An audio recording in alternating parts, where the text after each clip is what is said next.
All right, y'all, this is James with Quantable Mechanic. Today I want to be talking about classic cars and some of the basic tools you need to work on classic cars.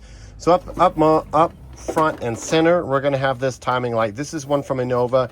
You want to have a good timing light with a nice bright light on it, something that you can see the light in the middle of the day.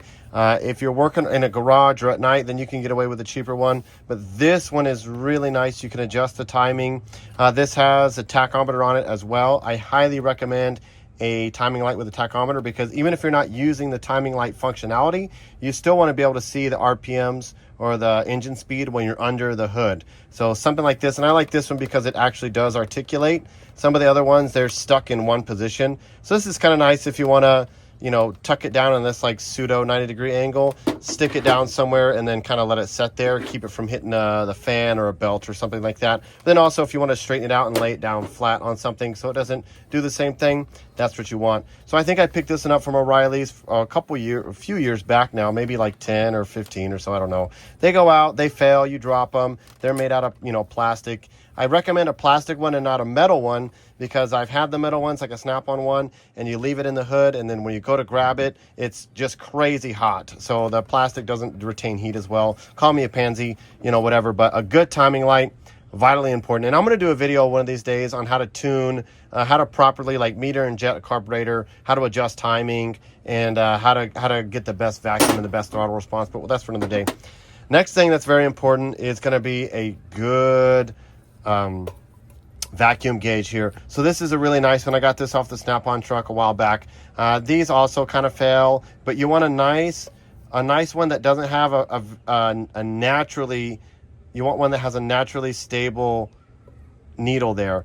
Even out of the box on a brand new engine that runs wicked smooth, with a cheaper vacuum gauge, it might still fluctuate and might make you think that you have a problem. But something like this that's kind of nice will do the trick. Will really help you really fine tune and really dial in an engine or a carburetor for you. So something like this, you're definitely going to want that. This I mean, just look at the information that's already on there. It tells you if you have sticky valves. It kind of tells you if you have a vacuum leak. This is really good if you're trying to time an engine that doesn't actually have the timing marks on it, right? You could use this. You can time to nice smooth vacuum. You can also use this. Let's say the engine has a big lopey cam in it, so you can't really adjust the timing to factory specifications unless your engine builder told you, hey, all the information's in there, this is what you want your vacuum or your timing to be. That's not always the case. Usually you just slap a cam in there and hope for the best. So with a vacuum gauge, you're not going to get the vacuum you want, right? It's not going to be in this 18, 19 inches of vacuum with a big lopey cam. You might be somewhere down here, but even still, you want a nice smooth vacuum. You want good throttle response, and a vacuum gauge will help you do that. All right, so those are probably the most technical tools that you're going to need. Next thing is going to be screwdrivers. So any kind of assortment of flat tip screwdrivers, like most of the carburetors you see are going to have flat adjustments on there. Sometimes they have little finger knurlings as well, but something like this is good too, because when you don't have the clearance that you want, whip this up. I would say my most used adjusting screwdriver is something like this. Now the idle mixture screws are very like 10% of adjusting a carburetor. They're really not much as far as getting the engine to run well. I know that's like usually the first thing people do is start messing around with the idle mixture screws, but that's a very small part of it, but it is a part of it. So the idle mixture screws, usually the fast idle, stuff like that, a good flathead screwdriver. Something stubby too that you can, meet the clearances for. And then also when you're rebuilding a carburetor, you want something with a nice fat blade on there to help get into those valve seats to take them out if you are going to take them out. So nice good set of flathead screwdrivers. Okay, next is going to be wrenches. So this is obviously not all the wrenches you're going to need, but I would say when I go to diagnose or when I go to work on a car, these are the sizes I grab: 5/8 down to 7/16, right? 5/8, 9/16, half inch. Those are probably like the most common sizes you'll see on a classic American muscle car, only because they're like the 10 millimeters, right? They're like the 10, 12, 14 millimeters, 17 or whatever. Like, obviously there's bigger sizes, 7/8 and 15/16 and stuff like that. But by and far, these are the top 3 sizes. So if I were to go work on a engine and these are the only ones I would grab at first, right? And then just grab out what else you need.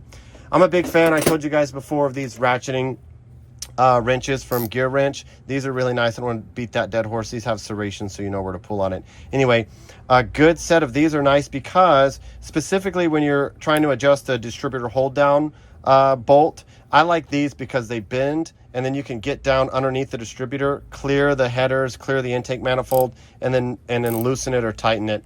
Now you could get yourself one of these, kind of really fancy. I think this is Blue Point or Snap-on. Yeah, I've had this for a long time.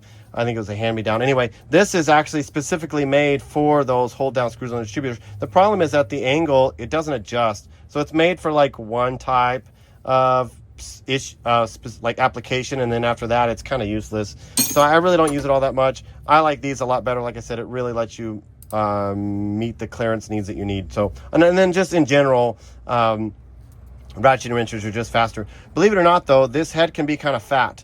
So trying to get this around a head bolt when like the carburetor's right in the way, you'd want to grab a wrench like that, okay? And then the next thing is going to be sockets. So obviously you're going to need some standard sockets, right? You use metric.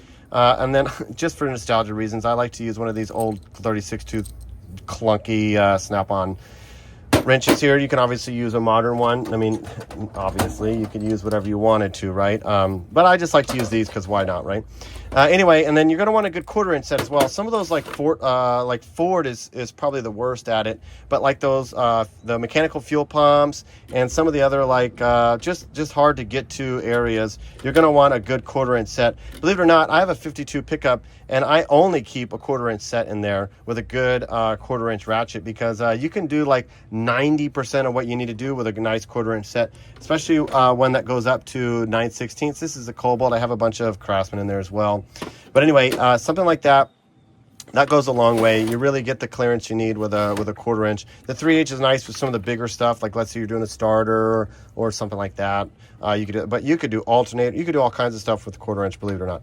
And then the last thing I like to carry, or I like to have with me when I'm working on a classic car, is really nice needle nose pliers, and then just an adjustable wrench. Because sometimes you'll think it's a standard size, and you'll get there and somebody's swapped out the bolts with a metric bolt. It's not a huge deal, it happens. And then depending on where you are in the era, like in the 70s, 80s, 90s, you'll have a mix of both. So obviously you're going to want to have your metric stuff.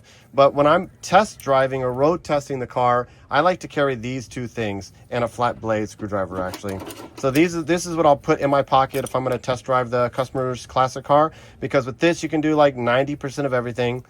Same thing with these, make whatever adjustments you need to make, and then the pliers are just good for general ripping, and then the hose clamps and stuff like that. This is also really good for those carburetor clips that you see, or like the throttle clips and stuff like that.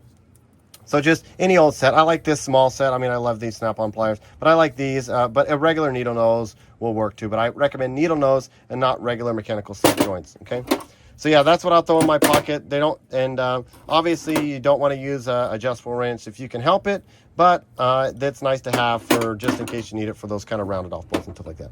All right, so that's like most of what you're going to need to work on a classic car. And if you feel so inclined and you want to do the electrical work, which I highly recommend everybody does their own electrical work, then you're going to want to get yourself one of these multimeters. I mean, the 12-volt system is pretty simple for diagnosing any kind of issues, any kind of electrical issues. This is more than enough to get done what you need to get done with. Obviously, if you're a little bit more electrical savvy, get yourself like a power probe or something like that. But honestly, to be honest, I like this, and I like this better than a test light, my opinion. You just get more reliable data with something like that.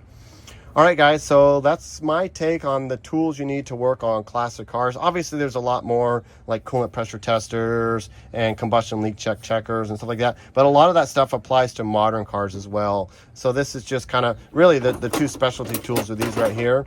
But everything else is I would say, the go-to. And then just remember, the most common sizes are going to be 5/8 down to 7/16 on your most of your fasteners on most of those classic cars.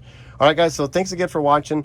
Let me know in the comments down below what kind of classic tools or tools that you use to work on classic cars. And then another thing you might want, is a dwell meter, so you can adjust points, or a feeler gauge so you can adjust points. There's a ways around it. You don't necessarily need those two things, and that's specific to vehicles with points. I mean, honestly, I would say huck chuck those points and get yourself an electronic ignition. But that's just me. If you really like the nostalgia and you have an old points condenser, keep it. Don't ever replace it. But a good point set that are adjusted properly or good to have in a classic car, I guess. But I like electronic ignition. So, all right, guys, like I said, let me know in the comments below what you think, and thanks again for watching.